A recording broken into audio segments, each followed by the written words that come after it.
closer, Camilo Doval. So Camilo Doval, the second pitch he throws of the ninth inning, ripped into left center field off the glove of Heliot Ramos, and Andy Paz is going to get all the way to third base with a lead-off triple. Hello, everybody, and welcome back to another episode of the Bobby Valentine Sports Show. I'm your host, Frank Rampin. Let's dive into another week of the baseball season. So, the stat of the week, like we always start off with, today is July 1st, 2024. And avid baseball fans, you know what that means. Today is Bobby Bonilla Day.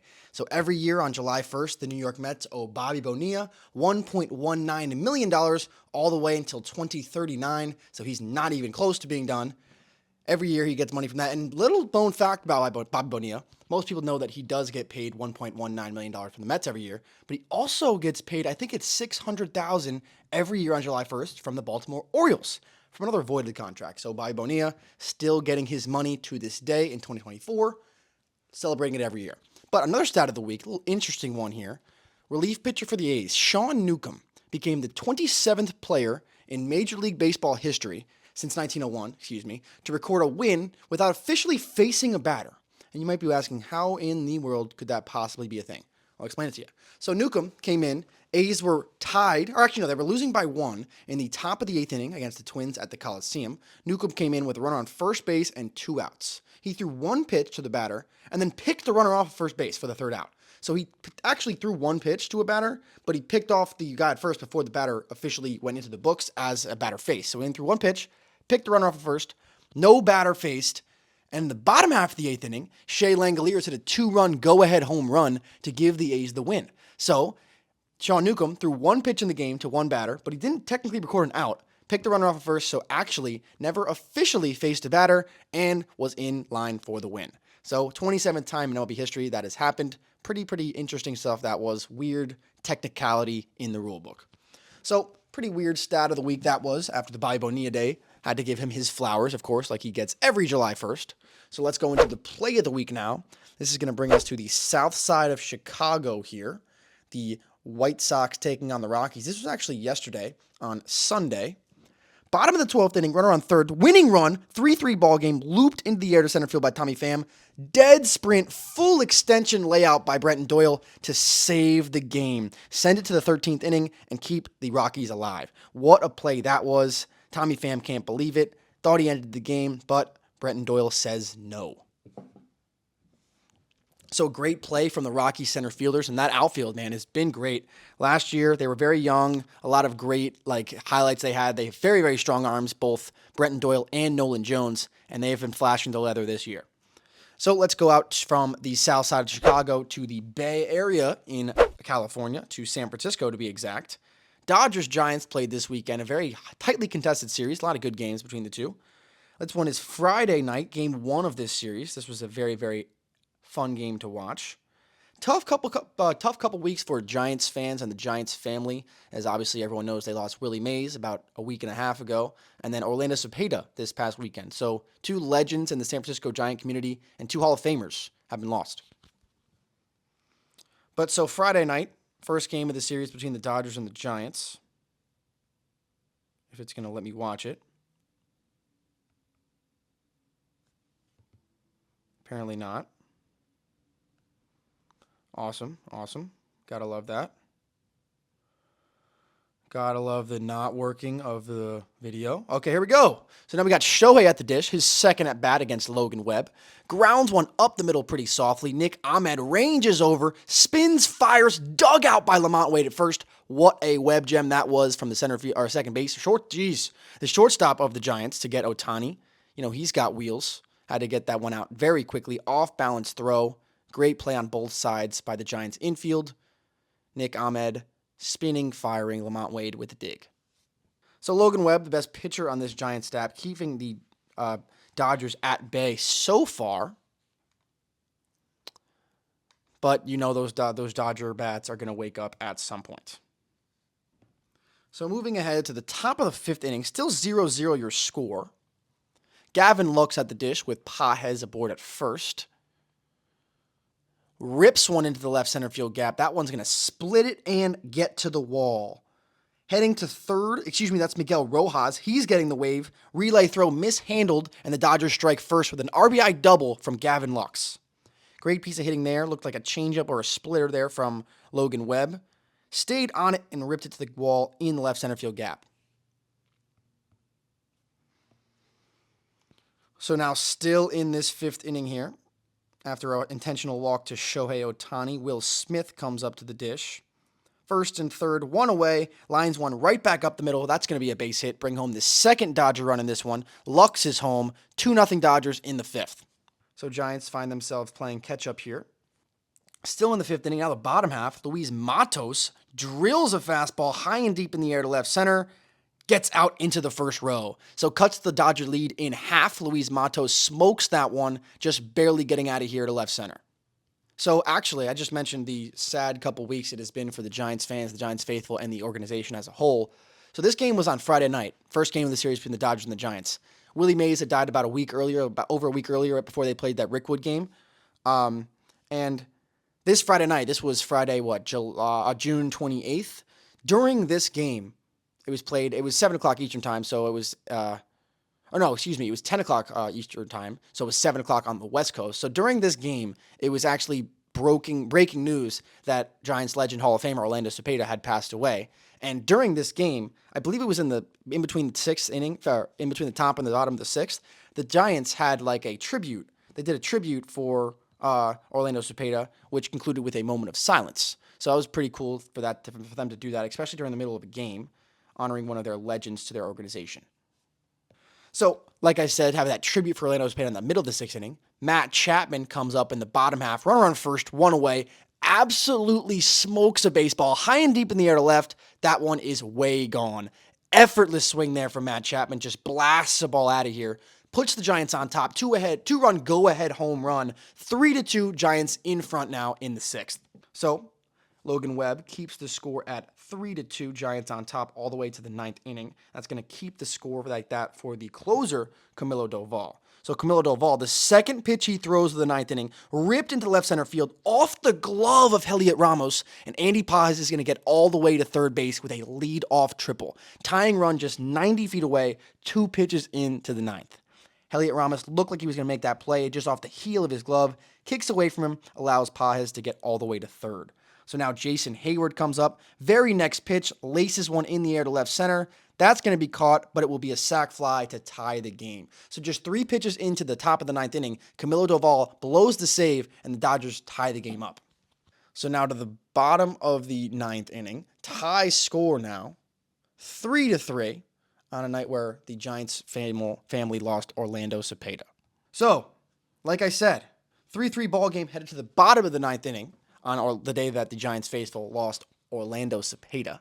So, with a runner on first base, here comes Brett Wisely, the young second baseman, looking to make some damage happen here. On a 1-2 pitch, he takes the slider from Trinan way out to right field. That one's going to clear the bleachers off the water stack that was. Walk-off 2-run homer gives the Giants the win, 5-3, and they celebrate Orlando Cepeda, his life, in a victory. What a bomb that was. Love that side view they have in San Francisco to show you the balls that reach the water, but that ball was crushed. Giants win 5-3. What a game of the week. Giants have been winning for their fallen Hall of Famers.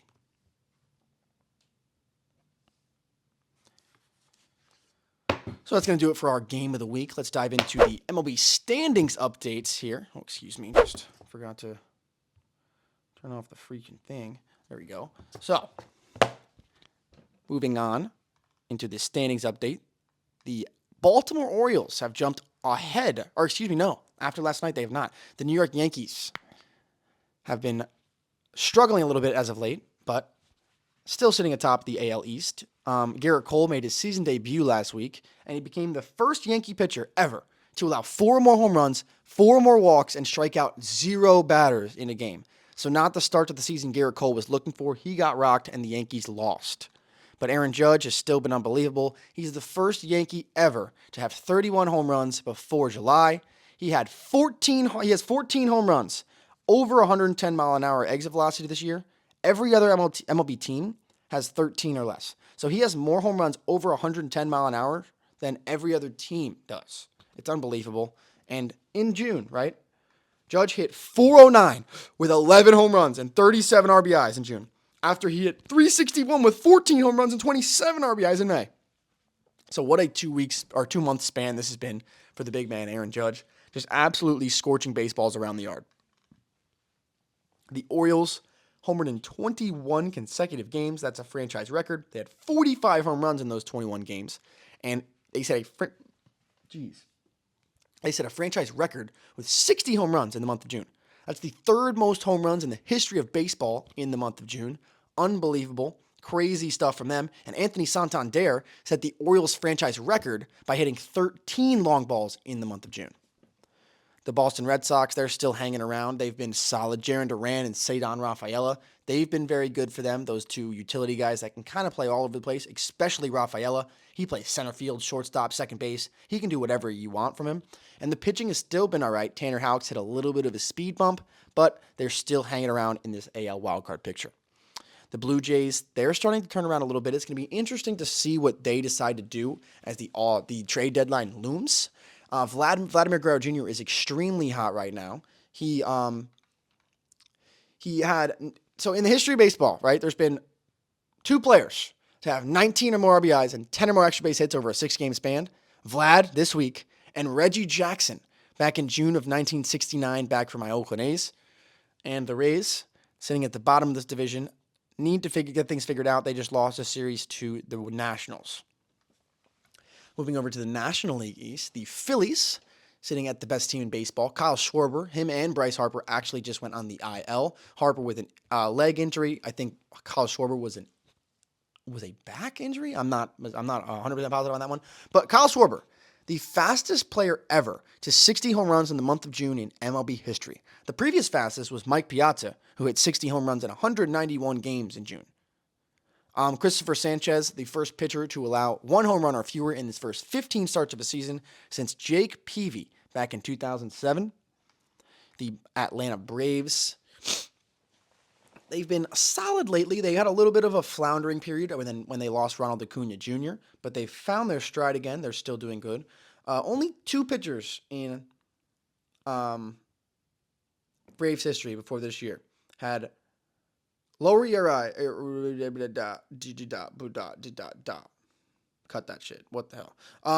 The Braves, only Tom Glavine and Greg Maddux had a 1.41 ERA in 1994. They had lower ERAs through 13 starts in the Atlanta era than Reynaldo Lopez, 1.57. Those are the only 2 pitchers in Braves history. The Washington Nationals, they lost on a walk-off pitch clock violation to the Rockies. It was the first ever of its kind. Kyle Finnegan was the pitcher who gave it up, and it was his 9th pitch clock violation of the season, the most in the MLB, and that one the most costly. The New York Mets, they just had one of the most unbelievable months you'll ever see a team have. They went from the bottom of the barrel worst team in baseball, 9 wins in the entire month of May, looked like the laughingstock of baseball. Reynaldo Lopez was throwing his glove into the stands. The team was disarrayed. He was calling him the worst team in baseball, the worst teammate in baseball. Since then, they've been the second best team in baseball. The only team they're worse than or behind is the Astros, who they actually just lost a series to. It was their first loss of a series in the entire month of June. They lost 1 series the entire month, and it was the last day of the year where they lost it. They went 17-22 after Grimace threw out the first pitch on June 2nd, and the Mets are all the way back in the thick of the NL wildcard. They had 22 hits in a game. It was the most since 2019 they had. And Francisco Alvarez, the third youngest catcher to hit 30 home runs in his career, only behind Johnny Bench and Pudge Rodriguez. The Miami Marlins still not doing very good, 25 games under 500. Brian De La Cruz and Jesus Sanchez became the second set of Marlins to homer back-to-back to lead off a ball game. So now to the Central. AL first, the Guardians still playing very, very good baseball. Rookie called up John Kenzie Noel. His first major league at bat, his first swing he ever took. He launched the bat down the third base line, let go of it, just chucked it down the third base line on a swing and miss. Collected himself, got the bat back, must have been like, oh, geez, this is the first at bat. Next swing, 450-foot homer. Unbelievable. First player to homer in his first MLB at bat as a Guardian since Kevin Kuzminoff back in 2006. Wild at bat that was from John Kenzie Noel. Now we talk about the Minnesota Twins. Royce Lewis had 10 home runs in his first 16 games of the year. As the fewest Twins player to get to 10 home runs in history. The pitching has been very good this week. Bailey Ober became the first pitcher to throw a 9-inning complete game with 10 or more strikeouts and fewer than 90 pitches since David Cohn's perfect game back in 1999. Unbelievable. That was on Saturday against my A's. 89 pitches, 10 strikeouts in a complete game for Bailey Ober. And like I said, first time anyone did that since David Cohn did his perfect game in 1999. So that was Saturday. Got absolutely mowed down by Bailey Ober. Sunday, the next day, Pablo Lopez absolutely shoved against my A's. So between the two of them, Ober and Lopez, they retired 34 consecutive A's in a row over those 2 days on Saturday and Sunday. The end of Ober's outing and the beginning of Lopez's, unbelievable. And the Twins suffered 6 straight one-run losses, the longest streak in Twins history since 1972. And the Twins have another I was talking about Cedar Rafaela, the ultimate utility guy. The Twins have an ultimate utility guy of their own. Willie Castro just became the second player in MLB history. He joined Zach McKinstry from last season to have 20 or more appearances at 5 different positions. And it's only June, or it's July now, but he did that through June. So he's got half the season to do that, and he's only the second player ever to play 20 or more games in 5 different positions. And the Twins have been hot offensively. They have a home run in 19 straight games. That's a franchise record. The Kansas City Royals, Seth Lugo has been unbelievable on the bump for them. First pitcher this season to get to 11 wins, Seth Lugo. And his 2.17 ERA through his first 18 starts of the year is the lowest by a Kansas City Royals pitcher since Zach Greinke back in 2009 when he won the Cy Young. And his ERA was 2.12. So a very, very similar stat line from Lugo and Greinke back from his Cy Young season. Hopefully Lugo can keep this going. The Tigers, Tariq Skubal joined Denny McLain as the only Tigers pitchers with a sub 2.5 ERA, 100 or more strikeouts, and less than 20 walks in their first 16 games of a season. So Tariq Skubal has been great. He's the big lefties in this division, him and Garrett Crochet. Crochet we're about to talk about too here. He might get traded at the deadline. And Salvador Perez, 4th all-time in RBIs in the Royals with 438. I just mentioned the White Sox. They're not very good. They're 35 games below 500. 35 games below 500. They already are mathematically eliminated from winning 100 games this year. Or from winning 100 games this year. That's gone. But like I mentioned, Garrett Crochet, been another one of the best left-handed pitchers in baseball this year. Good chance he gets moved to the deadline. Going to be very interesting to see where he goes. So the NL Central, still led by the Milwaukee Brewers, they just hit 5 grand slams in the last 8 days. They're the 4th team ever to do this. 5 grand slams in 8 games. That's pretty much unheard of. And Jackson Chourio, at 20 years and 107 days, he became the youngest player to hit an inside-the-park home run since Ken Griffey Jr. did it at 19 years old in 1989. Chourio also became the youngest player to hit a grand slam since Jose Reyes in 2003. So Jackson Chourio has been unbelievable this year for the Brewers and great as a rookie. The Cardinals been surging as of late. A lot of one-run games they play. It's always a close game when you're playing the Cardinals. They're either going to win by 1 or lose by 1. And Ryan Hesley has converted 30 consecutive save opportunities, a franchise record, and he's still going active right now. Pittsburgh Pirates. So in the history of baseball, here's a list of all players ever to strike out 70 batters in their first 9 games while not allowing more than a dozen runs. So struck out 70 or more batters and less than 12 runs in their first 9 starts. Here's a list. Paul Skeens. That's it. Paul Skeens is the only one ever. Historic start to a career Paul Skeens is having, and his presence on the mound is just absolutely dominant. He just looks like he's in control of the game. Actually, interesting stuff here. Back-to-back games, he's given up a leadoff home run. He gave up a home run on the first pitch of the game to Yandy Diaz 2 starts ago, and then he gave up a leadoff home run to Jared Kelenic. Both of those games, he ended up going 6 innings at least, and that was the only run he gave up. I mean, he's just in control of everything. Most rookies would be like, dang, that's going to ruin my day. Nah, I'm just going to 102, 95-mile-an-hour splinter. Like, I don't know how this guy does it. It's unbelievable. I'm the same age as him, and the guy's dicing up MLB pitchers, and I'm here talking to a camera. What are we doing? Paul Skeens also the first National League pitcher since at least 1901 to have 60 or more strikeouts and fewer than 10 walks through their first 8 appearances. He's got 61 strikeouts and 8 walks.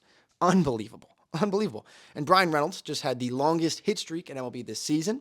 25 games was just snapped yesterday, actually. It was the longest hit streak by a Pirate since Kenny Lofton back in 2003. And Reynolds hit .346 batting average in June. Unbelievable. O'Neal Cruz, the big shortstop, big lefty shortstop the Pirates have, hit just the 6th ever home run in PNC Park history that landed in the Allegheny River on the fly. So I believe I read the stat out a couple weeks ago. It's like 80 or something balls that have actually landed in the Allegheny River, but that includes bounces. Just the 6th ever to land on the fly. And Aroldis Chapman, finding a resurgence later on in his career, he's the all-time leader in strikeouts by a left-handed relief pitcher. When I saw that stat, it kind of blew my mind, but I guess he's been around forever. But man, Aroldis Chapman, arguably the greatest lefty reliever ever.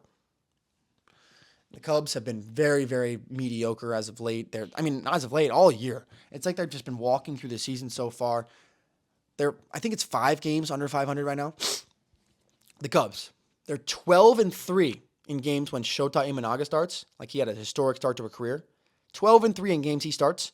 27-43 in all other games. Like 15 games under 500, 10 games above when he's on the mound. Not a good start. And my NL Central Division champions that I picked before the season are in last at the moment. Elly De La Cruz, though, became the second player 22 years old or younger. Second player 22 years old or younger to steal 40 bases through the month of June. 40 bases before we got to July, joining Tim Raines, who did it back in 1981. Going to the Western divisions now, starting with the American League, the Seattle Mariners, sitting at top first place still. Pitching has been unbelievable. The offense needs to get it going. And interestingly enough, because of the struggles this Mariners offense has had, Jared Kelenic, who they let go to the Braves this offseason, would be leading their team in, I think, 4 major offensive categories. Batting average, slugging percentage, OPS, and I think on-base percentage. So that's not very good for them, but still they lead the West. Now, second place, the best team in the month of June, the Houston Astros, jumping ahead of the Texas Rangers, who did not have a very good month. The Rangers, still under 500 by about 8 games now, did win the finale on Sunday Night Baseball yesterday. Max Scherzer did pass Greg Maddux this week to become the 11th all-time in the strikeout list. And Wyatt Langford hit the first ever cycle on Sunday Night Baseball, and he's the first Rangers rookie to hit for the cycle since Oddibe McDowell back in 1985. The 11th cycle in Rangers history, and the first one since Carlos Gomez back in 2017. The Los Angeles Angels still sitting in 4th place. Zach Neto, the first Angels infielder since Troy Glaus back in 2000 with 10 steals and 10 homers before the All-Star break. And my Oakland A's, rounding out the West, J.J. Bleday has been a shining star for this team, one of the best center fielders in baseball, doubles machine. He's just been unbelievable. He's the first A's center fielder to have 22 doubles through the first 75 games of open a season since Ben Grieve back in 1998. He's been great. Miguel Andujar has also been good with the stick. First to have 10 multi-hit games in his first 22 games with the A's since Starling Marte, had 11 back in 2021. And Zach Geloff hit the 9,000th home run in the history of the Oakland A's. That's since they moved to Oakland, since 1968. The 9,000th home run in Oakland A's history. They're the 6th team to get to 9,000 since 1968. And to wrap things up, the National League West, the Dodgers, sitting in first place still. Shohei Ohtani hit the longest home run of the season, 476 feet to dead center at Coors Field, longest of the season and second longest of his career. Shohei has 6 450-plus foot home runs this season, 2 more than any other Dodger tracked in a season by StatCast, and it's July 1st. Unbelievable. Ohtani also broke the franchise record by recording an RBI in 10 consecutive games. And the Dodgers came back to beat the Rockies a week ago. They were down 9-4 going into the 9th inning. They went on to win 11-9. Jason Hayward hit a pinch hit grand slam to make it 9-8, and then down by 1, runners on first and second, 2 outs, 2 strikes. Teoscar Hernandez check swing on a high fastball well out of the zone.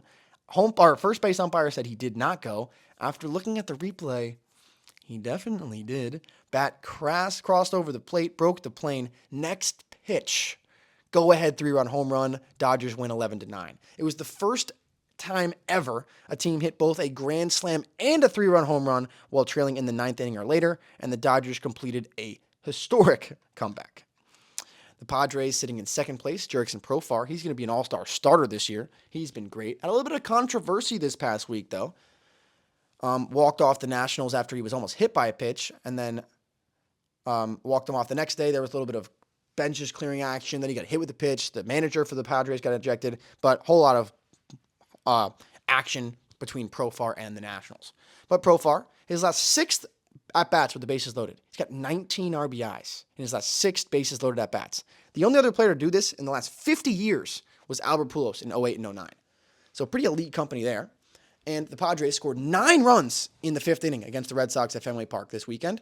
9 runs in 1 inning are the most ever scored by a National League team at Fenway Park. Pretty crazy. 112 years after Fenway Park opens, 9 runs are the most ever scored by a National League team in 1 inning. The Diamondbacks just beat my A's in a 3-game series this weekend, took 2 out of 3. They are still hovering around 500, just slightly under it. Going to need to get things going as the trade deadline approaches. Same with the Giants. Just had a big series win against the Dodgers. They have 5 wins this year when trailing by multiple runs in the 8th or later since May 22nd. And in that game yesterday against the Dodgers on Sunday, they had 10 doubles. Their most amount of doubles in any game since moving to San Francisco back in 1958. I assume that they had a 25 double game when they played at the Polo Grounds or something. But they scored 22 games in that 3-game set against the Dodgers. Their most runs scored in any series in Oracle Park history, which opened in 2000. And to round things off, the Colorado Rockies still not doing very good, but Brenton Doyle and Nolan Jones have been bright spots in the outfield, doing great. Huge arms and huge range that they have, keeping the Rockies relevant, just from a highlight standpoint. But that's going to do it for our MLB recap this week. Hopefully you enjoyed this one. We'll be back soon with another recap.